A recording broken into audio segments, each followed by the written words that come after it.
understand your question. Дело в том, что это известная точка зрения ваша, которую вы излагаете. It's a pretty common point of view that you've stated. Ну, это такая точка зрения, когда вы смотрите на ситуацию в упор.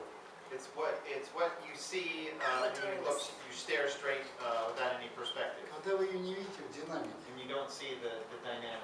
Я еще раз повторю, до революции, до коммунизма. Before the revolution, before communists, Приход был 1000 человек. there were 1,000 members of the parish. При коммунистах люди стали вымирать и убегать.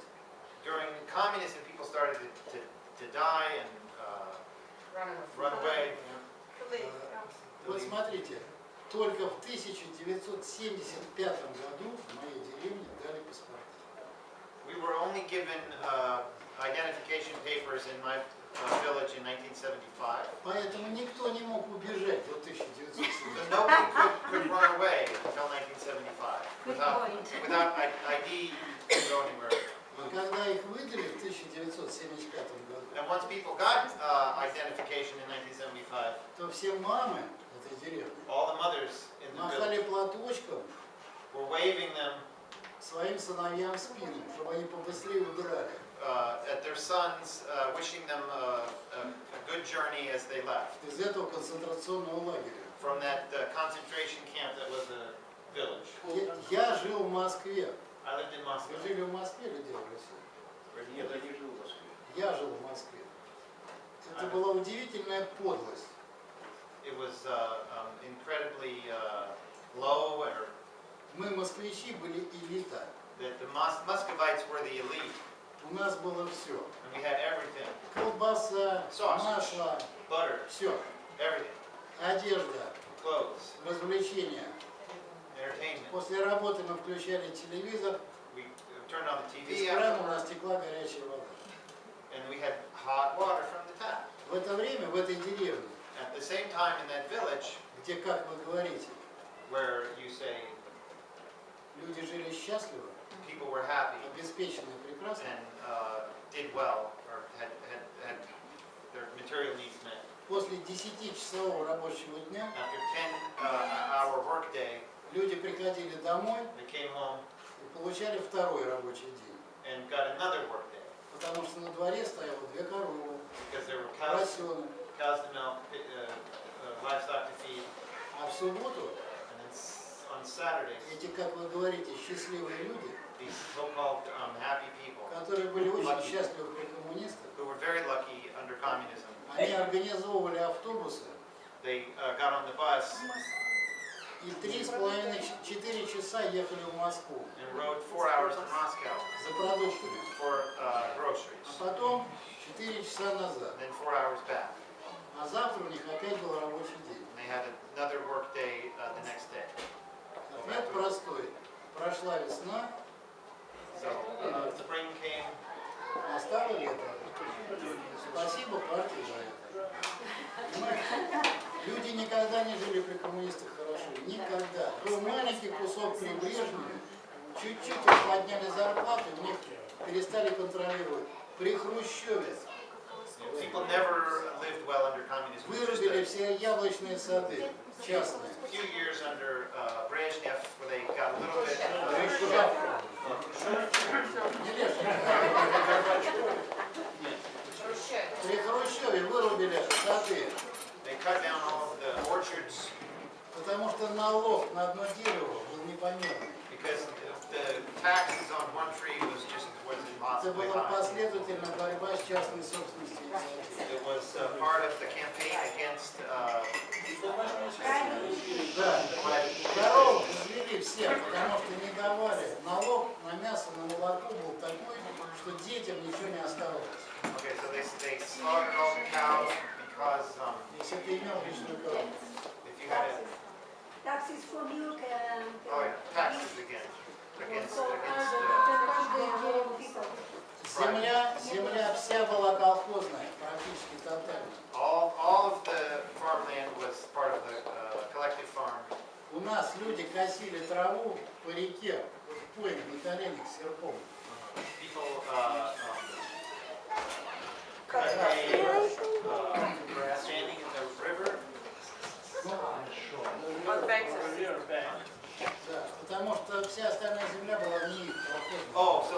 pay for their livestock at the banks of the river because all the other Сначала men, косили, отобрали. because they didn't own any of the good land. И вот когда это наконец закончилось, When all this finally came to an end, конечно, люди поначалу растерялись. then people We're just lost. got confused, yeah, were lost. Потому что последние 10 лет, 15 лет, я живу в деревне давно, Because the last 15 years, 10 years, люди пьянствовали, people just got drunk воровали, and stole колхозы, все, что только надо. whatever they could from the electric farm. Это ни в коем случае не могло быть регулярным. So it can't be any kind of profitable business now. Но вели они такой безнравственный образ жизни, So they led a very immoral lifestyle.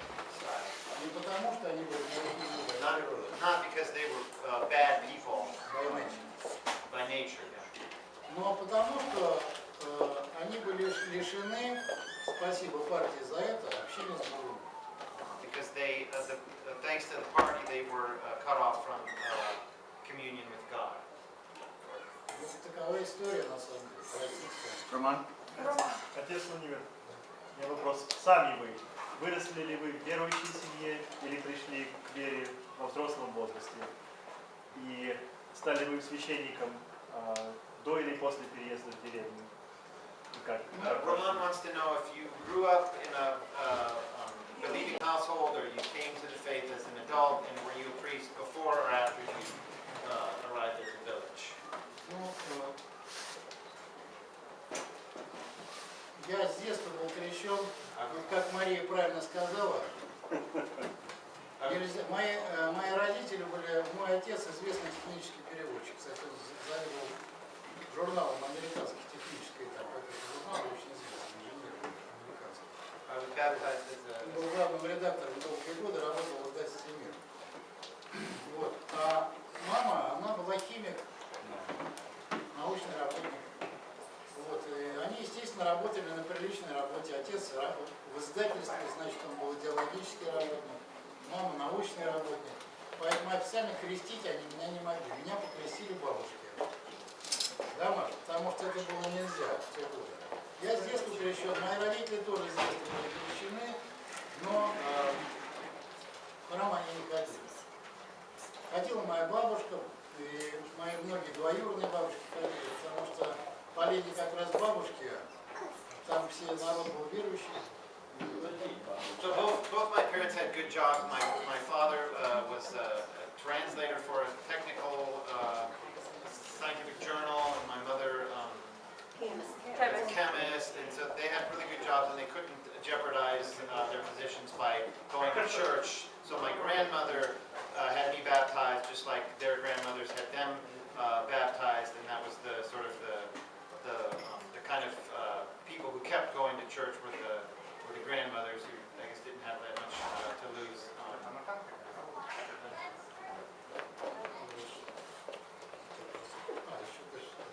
Oh, yeah, можете Ну, а я сам как бы захаживал в храм, но как я не ходил в храм, пока я был в Москве, конечно. So I would go into the church sometimes, but I didn't go to church. I just, Хотя по жизни, конечно, я Москва. всегда интересовался и смыслом этой жизни. even though I was always interested in the meaning of this life, Но до 30 там я особо этого смысла не находил. but I didn't really find any meaning, that meaning. Я учился в медицинском институте, там мы познакомились с женой. So I studied in the medical college, and I met my wife there.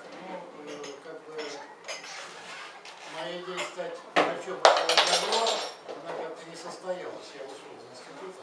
And my goal of becoming a doctor and doing good that way didn't turn out. I left. Жена моя закончила институт. And my wife finished medical school.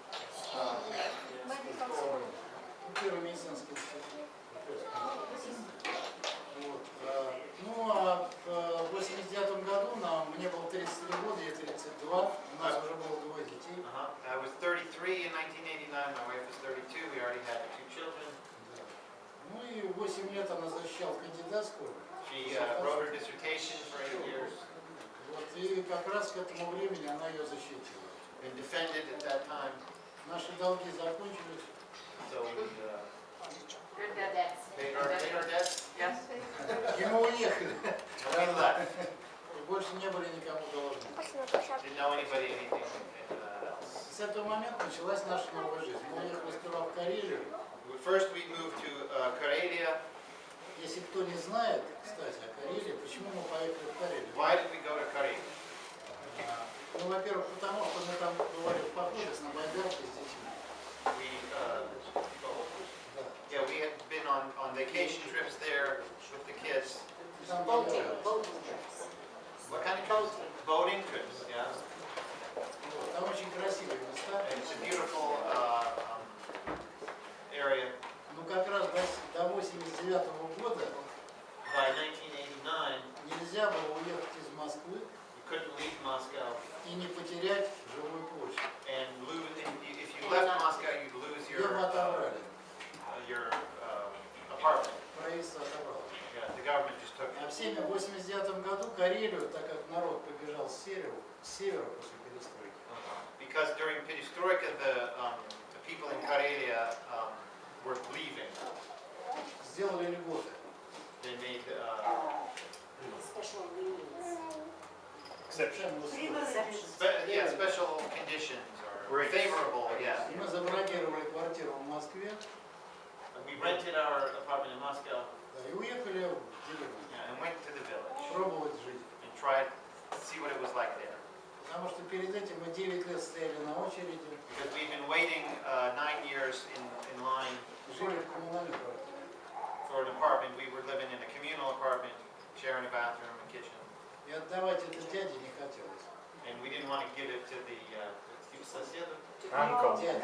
Uncle Sam. To the uncle. To the government. Oh, we didn't want to give it to the government. Мы ее продали, купили травму. Вот, поэтому... Да? И стали священником. Священник.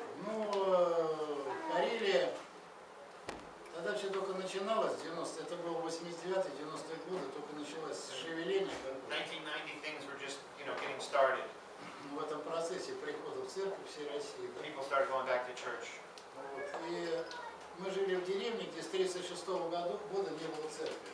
And we lived in a village where there hadn't been a church since 1936. Там была куча некрещенного народа. And there was a whole bunch of unbaptized people there.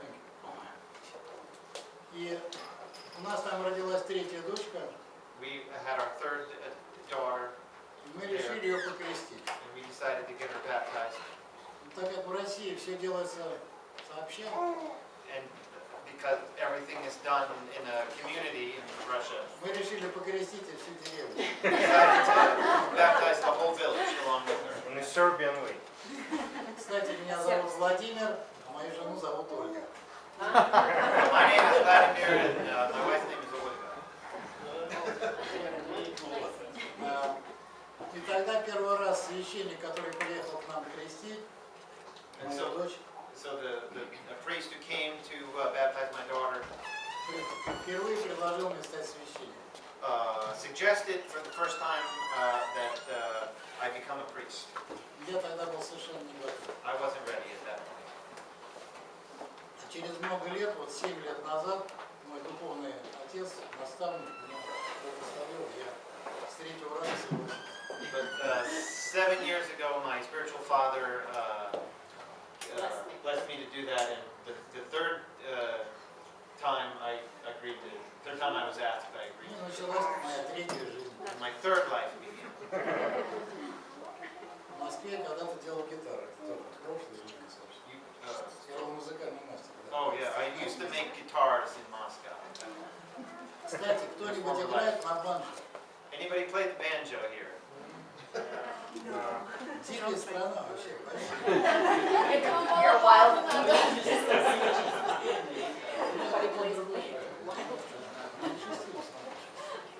Hey, what's lessons before these fast? Это громче, пожалуйста. Если разговаривает, ты не слышит.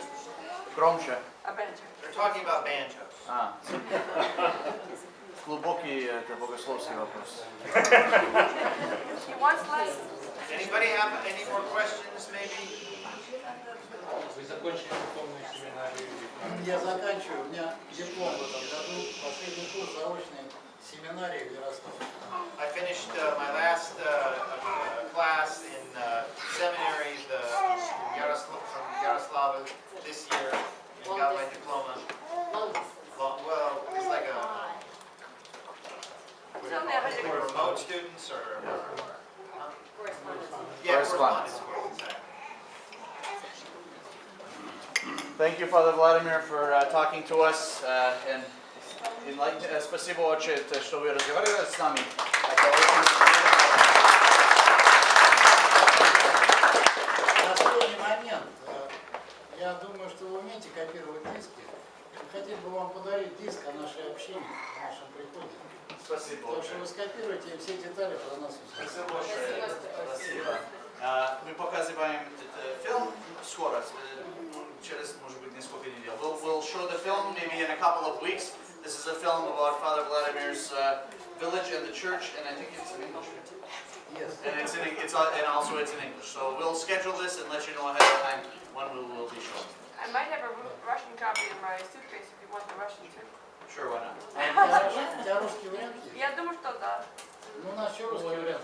Да? Давайте мы второй дадим. Я посмотрю, Там исходно он был русский, но муж или May I make a suggestion? John, we'd love for you to make a suggestion. Please do. Because, you know, we have community television. What could we see if we got something like this in Russia? To get it on them, to get the community more aware. We can do that. We have a nice film about the history of our church. So maybe we can piggyback on that.